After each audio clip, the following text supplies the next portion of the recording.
Hi, Leo. Welcome to your December 2022 General Tarot reading. It's Raina here. I'm filming this in the daytime, but it's only turned overcast, and I've never owned ring lights, so it's kind of funny that I just let her rip like that. But anyway.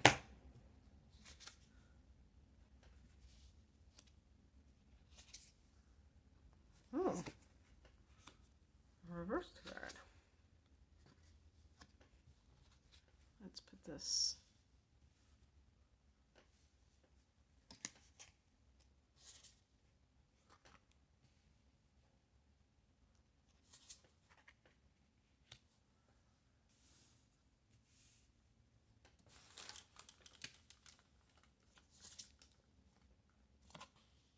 Okay.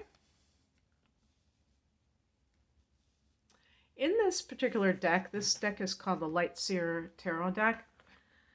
They depict the swords as black birds, kind of like because I'm assuming it's because one of the things that the swords cards can represent is conflict.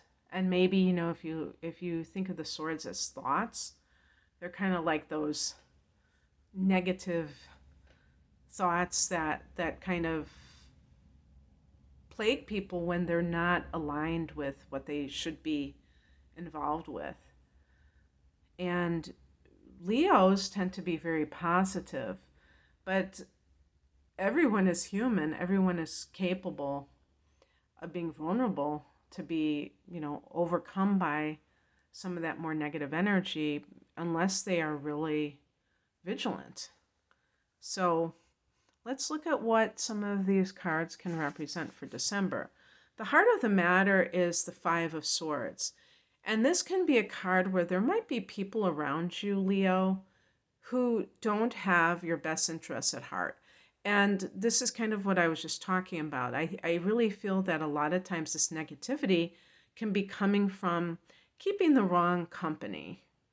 And sometimes it's not that these people are evil or anything like that, but they may be too worldly, where they're just like trying to follow everything in the matrix and do everything that they're programmed to do and not be true to themselves. So if you are trying to be true to yourself, and the typical Leo person is very positive, you might be very ambitious, and perhaps you just are, so different than the people around you, and they try to drag you down. And in December, you might even be hooking up with these people. Maybe it's like going back to your hometown and seeing the old crowd from high school or something like that. It might not even be people that are really in your life all the time. And you have to contend with that. And one of the things that people do, even people who can have a lot of good in them, is that they plant these little seeds of doubt because of their own issues. Like if you mention this idea for a business you have, and they say, well, what about this? And then all of a sudden you start to think, I don't think this is going to work. That's what I mean by these kinds of thoughts that plague you. Okay, I had to start a new file because my camera was almost full. So I don't remember exactly how I finished that thought. But I'm just going to go to the past position. This is upside down. So the upright position, the Eight of Wands is about a lot of things kind of happening at once. So in the reversed position, I think that perhaps there has been maybe some slowdown for you, and then that's when everything starts to come up with the self-doubt. Although this card, Five of Swords, isn't about self-doubt. This is about other people, and sometimes this can even be, somebody who is slandering you or cheating on you. It can be things like that too. But I feel, I don't know why I got this feeling, but now when I see the Ace of Wands in reverse, I think even more so that this may be professionally, that these could be coworkers, Five of Swords. And, Leo has the natural leadership abilities. And so when somebody kind of comes into a room and they have like an authoritative vibe about them, that can make other people feel uncomfortable. And it's okay to feel uncomfortable, but some people like take it to the next level where they try to undermine that person because they're like, okay, well, I'm not going to allow that person to get ahead. And they feel this sense of competition, but it's like a toxic thing. So, I don't know. I mean, that can be, I don't know if that even resonates with some of you, but that's just an example of what I'm talking about.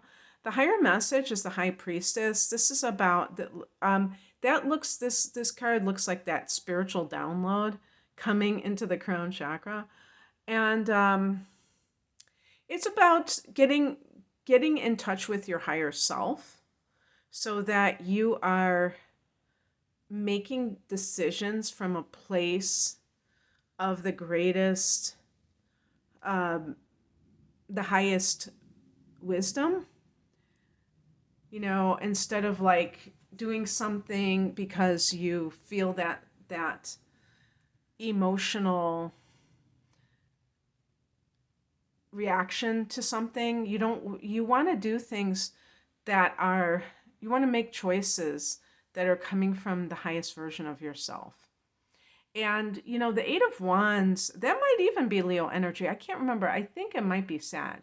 I heard another astrologer or tarot reader talk about the Eight of Wands, and I'm like, oh my gosh, that's Sag. Yeah, I think it's Sag because I'm a Sag, and I'm like, oh wow, cool. I'll have to always remember to say it, and then I forgot. But yeah, fire energy.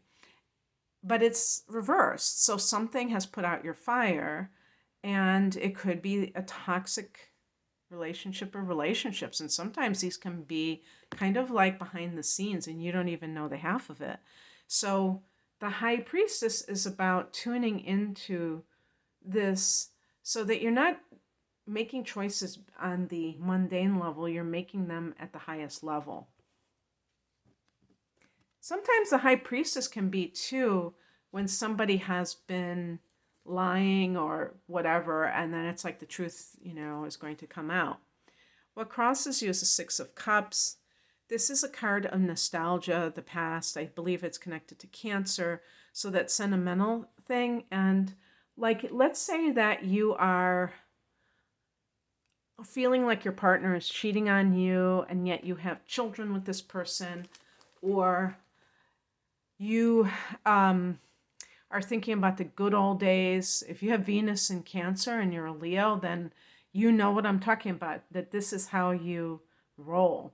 And the problem is that you could stay with somebody for the wrong reasons, that you're thinking about times that were good, but times that are not currently in that place, and that will not be there again because that ship has sailed. Things have changed between the two of you. And it's very painful to face that reality, obviously. And people don't want to think that their relationship is, not going to happen the way that they had wanted it to. But it's very important that you pay attention when things are not flowing. And that could be the Eight of Wands in reverse too, is that there's not that forward movement. It's stagnating. And it's stagnating because you're not feeding it new energy. It's like you're just kind of surviving or existing. What's coming in is the Nine of Pentacles. This is a card of being financially independent. So for instance, let's say you do feel like you're in this toxic environment. You don't know exactly what's going on, but you know that the people around you are, in a negative space and you don't want to be affected by them, it's to let you know that you have the financial wherewithal to support yourself, whether it means that you have money in the bank or that you have some other means of support, a spouse, but actually this would be more your thing, that you have, like, let's say you're working in a corporate environment and you could be a consultant and you could step into that role tomorrow and still be able to support yourself, that you're really good, financially. So you have nothing to worry about. Now, obviously, this is a this is a general reading. So if some of you are like, "Oh, good, I have no money in the bank. I'm going to quit my job tomorrow because she said so," then that's on you.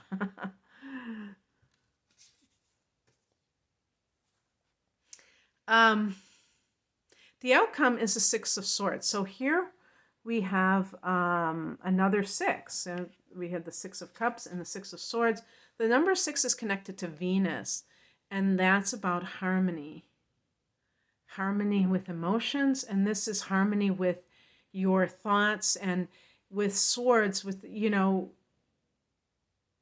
this is about choosing peace and leaving behind the drama, choosing to row your boat to smoother waters instead of the choppy waters. I don't know if this card really shows that as the Rider-Waite deck does, but definitely pretty background. One of the reasons I like this deck is the backgrounds are not all the same. I've had decks where they might have different pictures, but they have the same colors on the back, and the cards look pretty identical. So this deck is really nice. I haven't used this for a little bit, and it's nice reconnecting with it. So the Six of Swords is a card. It isn't a card of surrender, I would say. It's a card, although you could look at it, some people think of the word surrender as something like weak, like you threw in the towel, you gave in to a bully or something. And it's about deciding what you're going to do. You're not reacting to somebody else. You're saying, you know what? I don't like the way these people are acting at work. And I can't control them. I can't change them. So I'm going to do something. I'm going to leave. I'm going to leave this situation because I know that it doesn't have to be this way. And sometimes this can be a card of relocation. And of course, if it's a card of relocation, it's not like you're running away from some situation. It could be like a fresh start, kind of symbolic of wanting to start a new chapter in your life and things like that.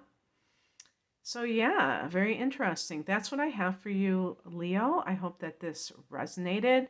If you would like a personal reading, I am promoting my astrology readings. I have a deep dive reading, which is a packaged deal of an hour of natal chart analysis with an hour of transits for 2023 and the, I think, amazing year that we're about to embark upon, because there's going to be a lot of change astrologically. I'm thinking specifically of the month of March, but I'm sure that there are other things that I could find. But anyway, that's called my deep dive reading, and it says special price. And I have another package deal with the tarot called the Whole Enchilada, and I have individual readings as well. You can find out more information at the link below. My website is rainamoonastrology.com, and I really thank you for watching this, and have a great December. Bye.